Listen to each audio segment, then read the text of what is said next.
Assalamualaikum warahmatullahi wabarakatuh. Di sini saya akan menjelaskan terkait keterampilan membimbing diskusi kelompok kecil. Yang pertama, untuk pengertian dari membimbing diskusi kelompok kecil adalah merupakan strategi yang memungkinkan siswa menguasai suatu konsep atau memecahkan suatu masalah melalui satu proses yang memberi kesempatan untuk berpikir, berinteraksi sosial, dan berlatih sikap positif.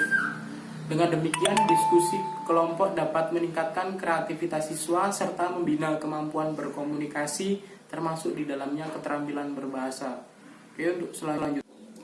Adapun tujuan dari membimbing diskusi kelompok kecil ada 4. Yang pertama adalah memupuk sikap toleransi siswa, yang kedua memupuk sikap demokrasi siswa, dan yang ketiga mendorong pembelajaran secara aktif, dan yang terakhir adalah menumbuhkan rasa percaya diri siswa.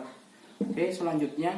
Nah, untuk komponen dalam membimbing diskusi kelompok kecil, yang pertama untuk memusatkan perhatian, yang kedua memperjelas masalah atau urun pendapat, yang ketiga menganalisa pandangan siswa, yang keempat meningkatkan kemampuan berpikir siswa, kelima menyebarkan kesempatan berpartisipasi, dan yang terakhir menutup diskusi. Oke, selanjutnya. Prinsip dalam membimbing diskusi kelompok kecil ada 2. 1. Diskusi hendaknya berlangsung dalam iklim terbuka. Dan yang kedua, kegiatan diskusi berlangsung secara efektif jika didahului oleh perencanaan dan persiapan yang matang. Nah, dari perencanaan dan persiapan itu ada beberapa poin. Yang pertama, pemilihan topik sesuai dengan indikator. Yang kedua, perumusan masalah hendaknya mengandung jawaban yang kompleks. Yang ketiga, menyiapkan informasi pendahuluan yang berhubungan dengan topik. Yang keempat, guru selalu siap sebagai sumber informasi dan motivator. Dan yang kelima, penetapan kelompok secara heterogen. Dan yang terakhir, pengaturan tempat duduk agar diupayakan anggota kelompok dapat bertatap muka. Oke, selanjutnya. Penerapan dalam diskusi kelompok kecil sendiri ada 4 poin. Yang pertama, guru berperan sebagai pemimpin diskusi. Yang kedua, siswa diskusi dalam kelompok kecil di bawah pimpinan guru atau temannya untuk berbagi informasi, pemecahan masalah, atau pengambilan keputusan. Yang ketiga, diskusi tersebut berlangsung dalam suasana terbuka. Dan yang terakhir, setiap siswa bebas mengemukakan idenya tanpa merasa tertekan diri dari teman atau gurunya. Dan siswa wajib mentaati peraturan yang sudah ditetapkan sebelumnya. Yang untuk terakhir ada asesmen dari membimbing diskusi kelompok kecil.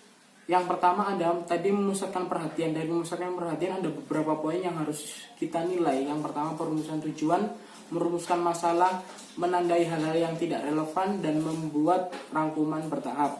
Yang kedua, memperjelas atau urun pendapat,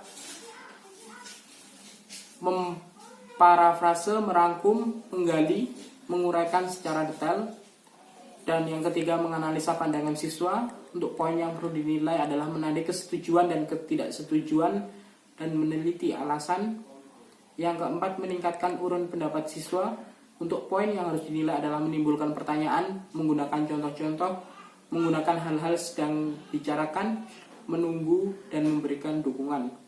Dan yang kelima, menyebarkan kesempatan berpartisipasi. Untuk poinnya, meneliti pandangan, mencegah pembicaraan yang berlebih, dan yang terakhir, menghentikan monopoli.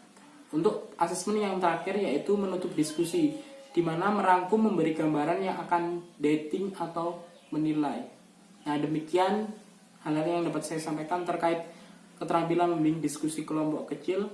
Terima kasih. Wassalamualaikum warahmatullahi wabarakatuh.